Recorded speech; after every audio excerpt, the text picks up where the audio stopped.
President Trump also slapped 50% tariffs on copper imports. He made the declaration at a cabinet meeting in Washington. We'll be announcing something very soon. We're going to give people about a year and a half to come in, and after that they're going to be tariffed. They're going to be tariffed at a very, very high rate, like 200%. Few anticipated the chain of events that President Donald Trump's most recent trade bombshell set off. In a daring and surprising, he took action by imposing a hefty 50% tariff on all copper imports, an extreme step that startled both allies and markets. The silent metal that drives our contemporary world was thrown into the middle of a storm in a matter of hours. The United States experienced an economic shockwave. Trading partners reacted angrily, and prices surged. There were hints that this decision will directly result in a multi-billion-dollar setback for the nation in less than a day. What precisely took place during those hectic hours? Furthermore, how does a single copper tariff cause this much chaos? That is the question that looms. And later in this movie, we will gradually unveil the entire extent of this upheaval. Make sure to click the like button before we start. It enables us to circumvent YouTube's algorithm. In and of itself, the declaration was unprecedented. According to President Trump, copper is a strategic mineral that is essential to national security, as stated in Section 232 of the Trade Expansion Act. He said that any copper coming in from overseas would be subject to a hefty tax beginning on August 1, 2025. This wasn't a small change or a standard trading action.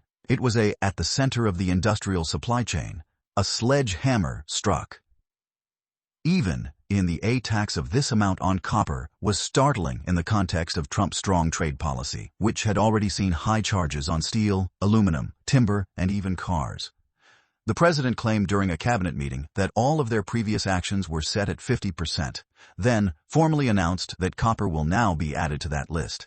He made it apparent at that time that America was intensifying its protectionism in a manner not seen in many generations. Please click the subscribe button before we proceed. It greatly aids in the channel's expansion.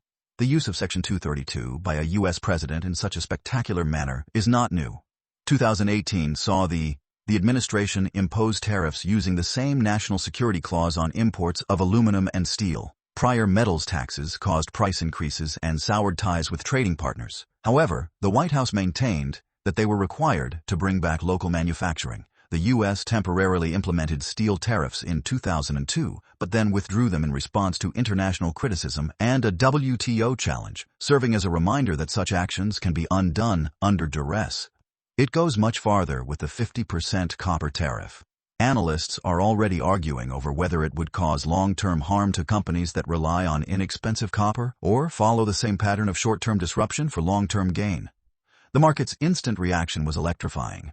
Copper prices in the U.S. futures market jumped by about 13% overnight, approaching an incredible $6 per pound, an all-time high, as businesses rushed to secure supply before the levy took effect.